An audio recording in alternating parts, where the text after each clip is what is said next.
Torah chez vous, une émission du grand rabbin Jacques Waknin.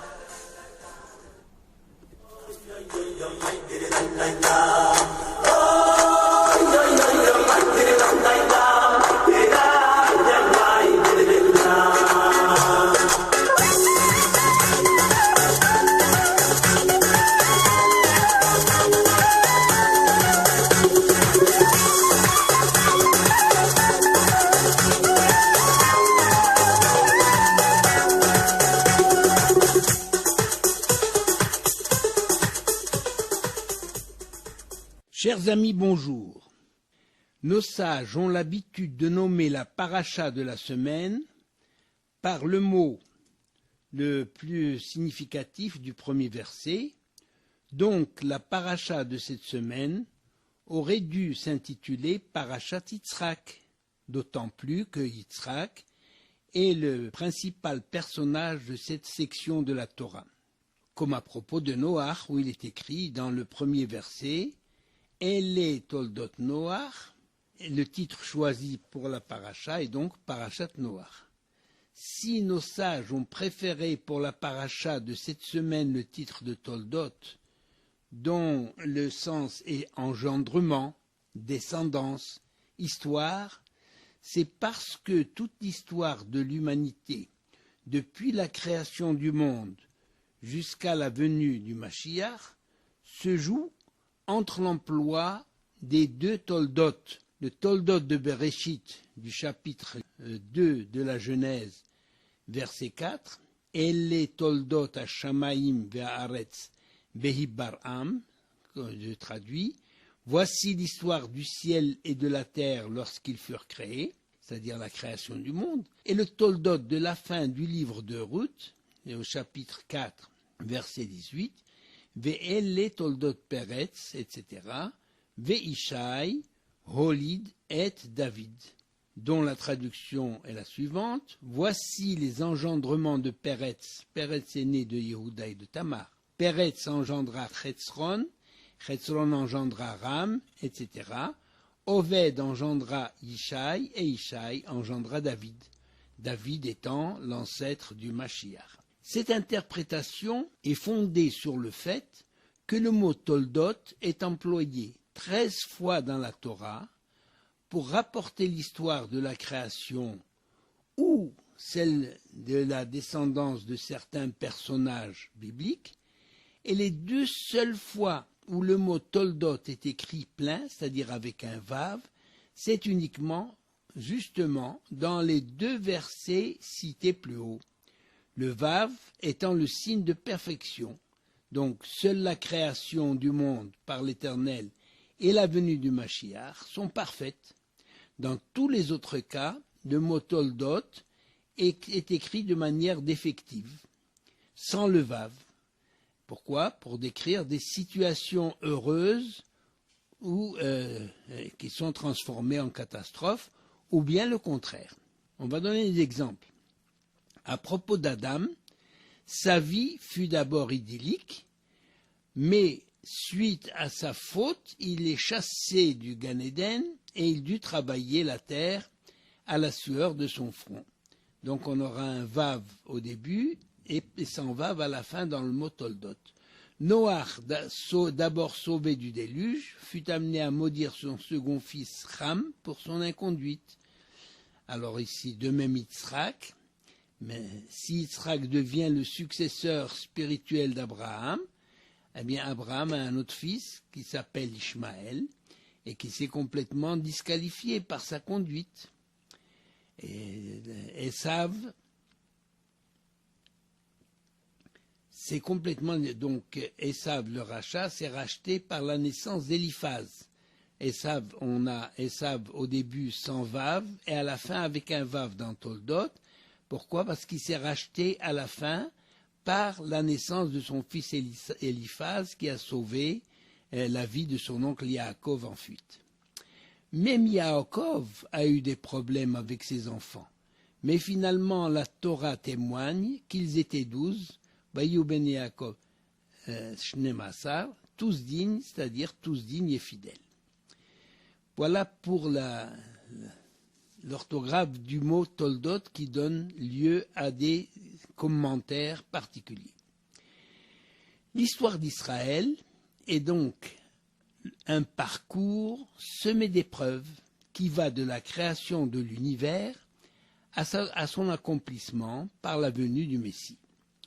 Le monde a été créé parfait au départ, mais il a été endommagé par les incohérences des hommes. Et c'est pour ça que les actions des hommes sont importantes, puisqu'on dit par exemple Toldot Tzadikim Maasim Tovim, c'est-à-dire les engendrements des justes, ce sont leurs bonnes actions, c'est-à-dire seules les bonnes actions finiront par donner naissance au Mashiach. D'où l'importance de l'observance des mitzvot. Chaque mitzvah accomplie par n'importe quelle personne est considérée comme une bonne action qui contribue à rapprocher l'avènement de l'ère messianique. Les actions des hommes peuvent se répartir en deux catégories, soit Toldot Noach, soit Toldot Yitzhak. C'est-à-dire que l'on peut définir ainsi, la vie, les actions et la vie de Noach sont, comme son nom l'indique, c'est une vie, somme toute, sans histoire, faite de repos et de tranquillité. Telle n'est pas la vie rêvée par la Torah, qui a choisi pour l'homme une vie exaltante, faite de lutte pour un idéal de perfection, une vie en constante progression, à l'exemple de celle des trois patriarches, qui incarnent les attributs de Chesed, c'est-à-dire l'amour et la bienveillance, Gevura, la force et la rigueur, et Tiferet, la vérité et l'harmonie. Et ces trois qualités et attributs dont nous sommes les héritiers. La tradition définit ainsi les enfants d'Israël. Rahmanim, Baishanim, Gomle Chassadim, c'est-à-dire ils sont compatissants, il y a pitié du faible, de la personne définie, c'est ça un Rahman. Comme Hachem, il y a Rahman, Harachaman, c'est le Dieu est miséricordieux. Ensuite, Baishanim réservés, c'est-à-dire qui ont honte de pécher ou d'employer la force brutale. Et troisièmement, Gomle Chassadim, pratiquant la bienfaisance, c'est-à-dire hospitalier, serviable, attentionné. Même si dans la réalité, ces trois composantes ne se rencontrent pas chez tous les juifs, elles sont intimement liées et permettent une existence harmonieuse. Selon la Kabbale, l'Éternel lui-même nous donne l'exemple. Ayant constaté qu'un monde fondé uniquement sur la rigueur et la stricte justice, c'est-à-dire sur le din, n'était pas viable, alors Hachem a recréé un monde où intervient l'amour et l'indulgence, c'est-à-dire le chesed. On prend l'exemple d'un père qui aime son nouveau-né. S'il le serre trop fort contre lui, il risque de l'étouffer. Le père doit donc tempérer l'ardeur de son amour. Mais si cet homme est trop laxiste vis-à-vis d'un criminel, sous prétexte d'indulgence et d'amour du prochain, il contribue à la faillite de la société. Il en est de même de l'usage de la force poussée à l'extrême, aussi bien au niveau de l'individu qu'au niveau de l'État. Le juste milieu est en tout, en définitive, la voie royale. Cette voie royale est à conseiller dans le domaine de l'éducation, aussi bien à l'école qu'au sein de la famille. Un père trop indulgent aura des enfants sans repère, sans discipline. D'un autre côté, un père trop sévère ne permettra pas à ses enfants de s'épanouir. Il s'agit de le maître d'école aussi pareil. En tout, il faut un juste milieu.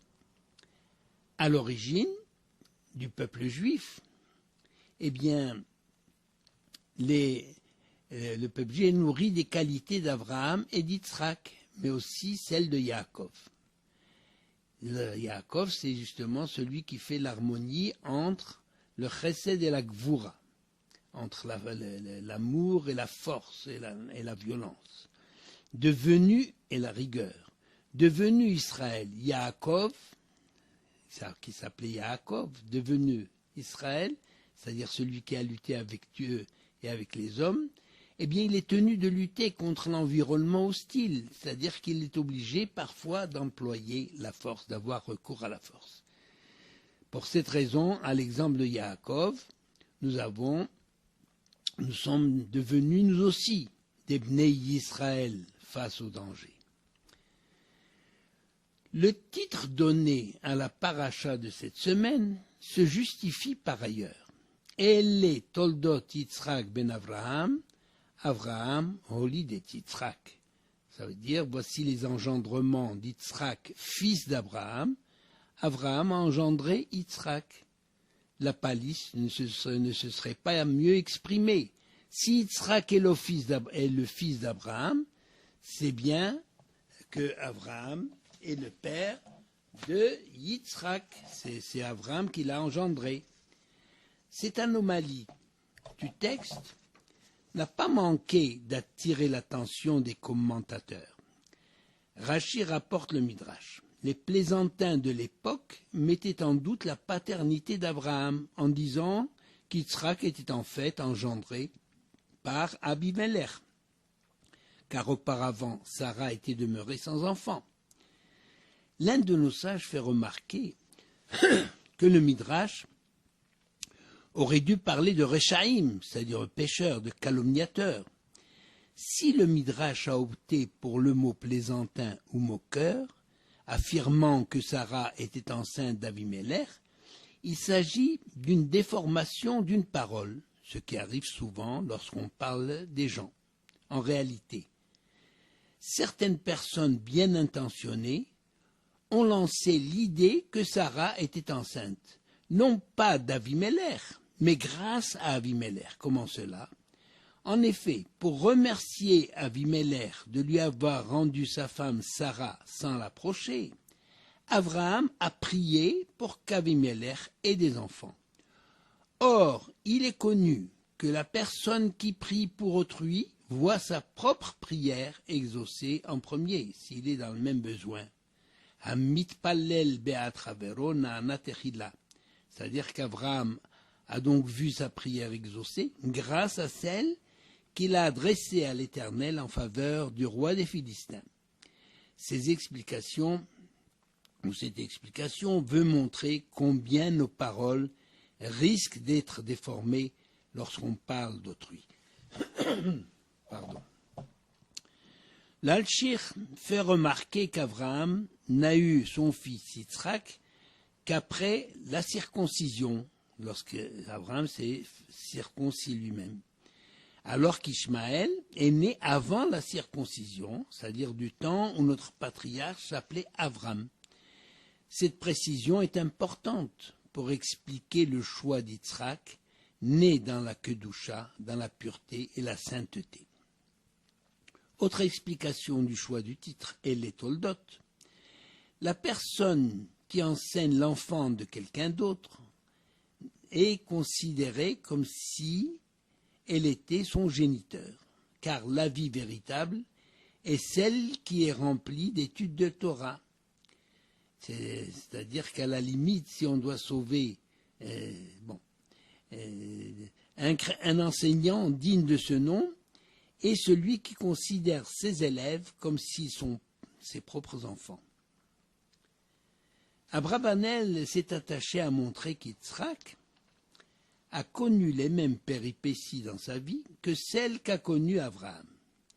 Un phénomène est déjà suggéré par le fait que l'Éternel a fait ressembler Yitzhak à son père de façon à s'y méprendre, pour justement répondre aux plaisanteries concernant la naissance d'Yitzhak, dont le père serait Avimelech.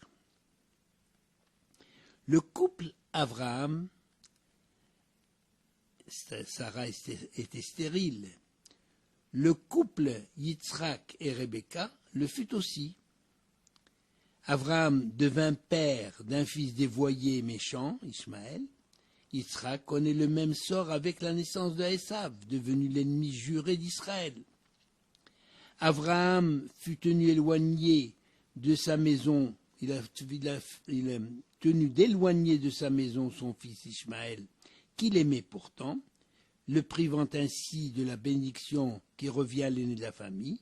Eh bien, il en fut de même pour Yitzhak, qui donna à Yaakov la bénédiction qui revenait à Esav. Autre similitude dans la vie, du temps d'Abraham comme du temps d'Yitzhak, il y eut une famine dans le pays de Canaan, les obligeant tous deux à se réfugier chez les Philistins. La vie de tous les deux fut mise en danger à cause de leurs femmes. Abraham fait passer Sarah pour sa sœur et Yitzhak en fait de même. Et il fait passer Rivka pour sa sœur pour avoir la vie sauve. Eh bien, Abravanel conclut. On peut ajouter que Abraham avait fait une alliance avec Avimelech, roi des Philistins, et Yitzhak en fait de même, beaucoup plus tard bien sûr.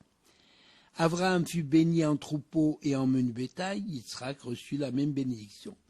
Abraham avait creusé des puits, Yitzhak creusa les mêmes puits d'Abraham, ces puits qui étaient comblés par les Philistins.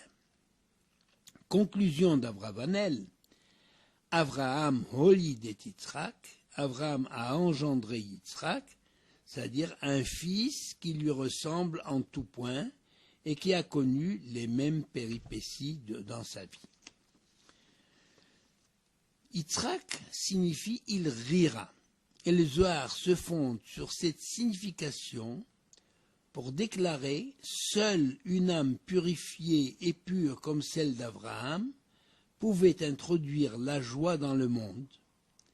Le rabbi de Louvline dit que, pour la tradition juive, le fils véritable ne peut être qu'un tzaddik, dont le père peut être fier. C'est ce qui explique la formation du premier verset de la paracha. Voici les engendrements d'Abraham. Abraham enfanta Yitzhak. Abraham holid et Yitzhak.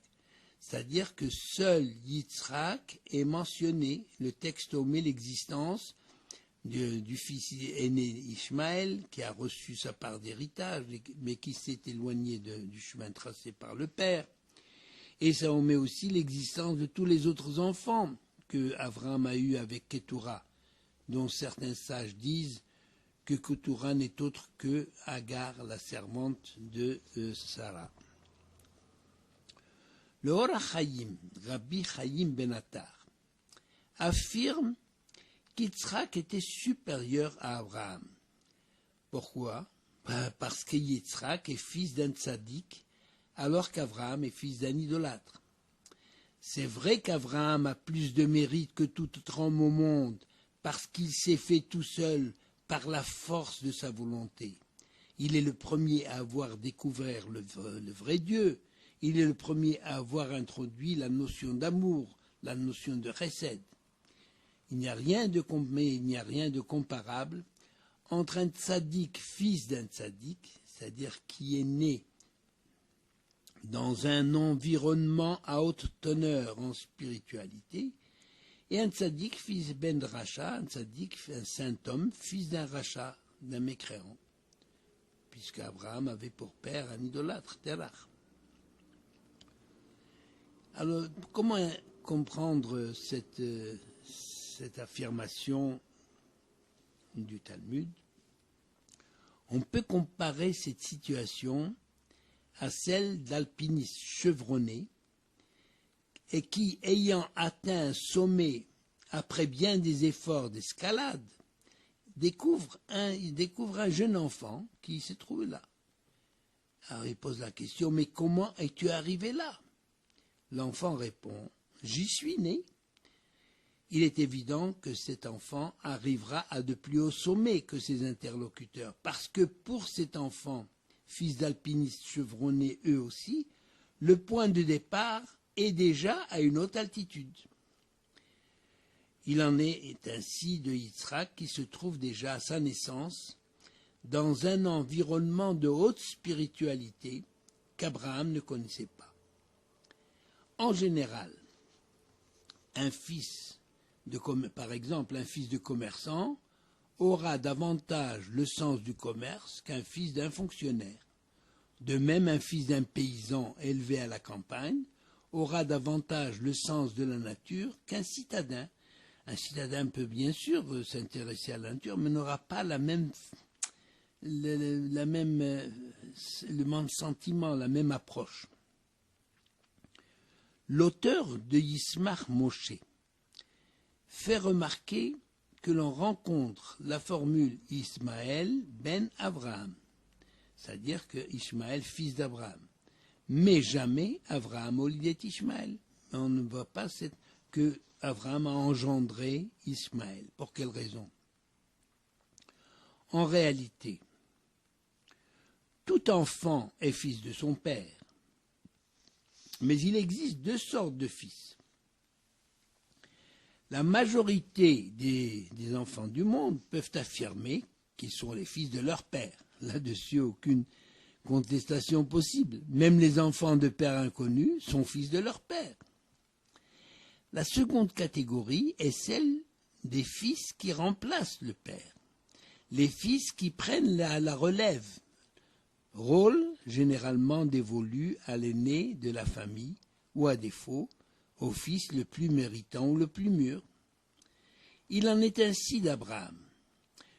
Seul Yitzhak était à même de prendre la place du père, le seul héritier possible, le seul méritant un tel honneur et une telle responsabilité, d'où l'insistance du premier verset déjà cité, Avraham holidet Yitzhak elle est toldot Yitzhak ben Avraham, voici l'histoire de Yitzhak, fils d'Abraham. Avraham holidet Yitzhak. Abraham a engendré Yitzhak. Ça veut dire, il avait d'autres enfants, Abraham, mais on ne les cite pas.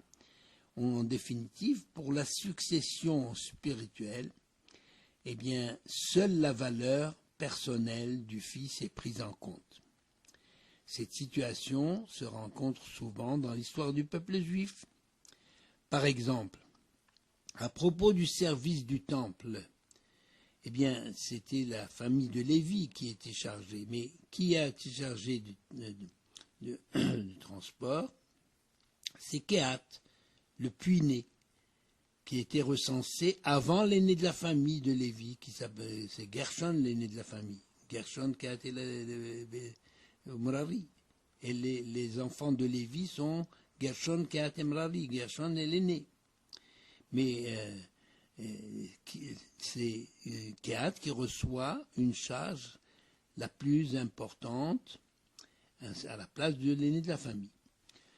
On voit le même phénomène. Ephraïm passe avant Ménaché pour la bénédiction donnée par le patriarche Yaakov. Pourtant, Yaakov sait pertinemment que Ménaché est l'aîné de Yosef.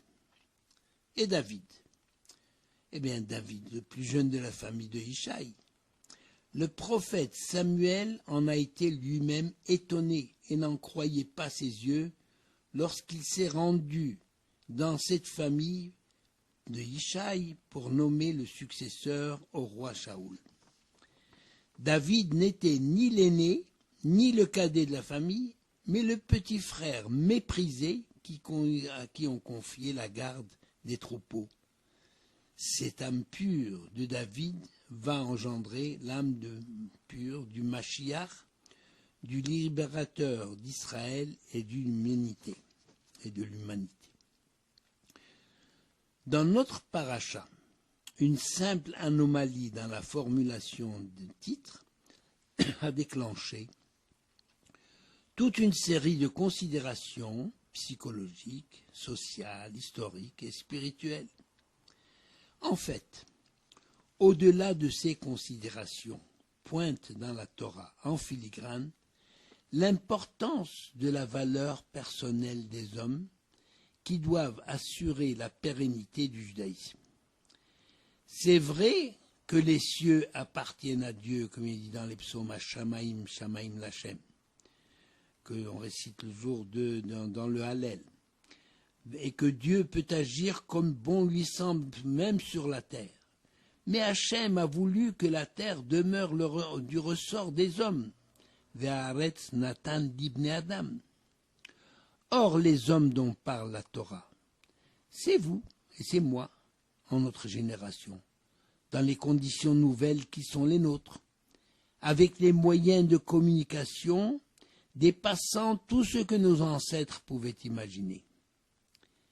Mettons-nous tous ces progrès technologiques à profit pour mieux nous consacrer à l'étude de la Torah? Ou bien mettons-nous tous ces progrès davantage pour avoir davantage de cohésion au sein de la famille et d'harmonie au sein de notre peuple?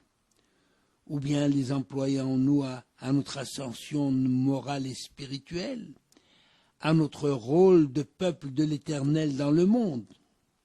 Car, que nous le cherchions ou non, les yeux du monde sont tournés vers Jérusalem, pas pour une question de territoire, mais pour ce que Jérusalem représente au niveau spirituel pour toute l'humanité, c'est-à-dire le lieu que le Maître de l'univers a choisi pour y faire résider sa présence parmi les hommes.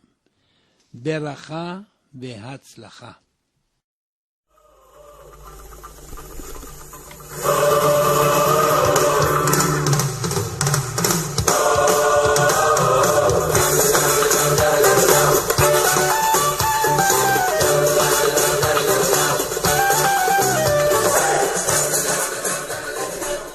Vous venez d'entendre une émission du grand rabbin Jacques Waknin.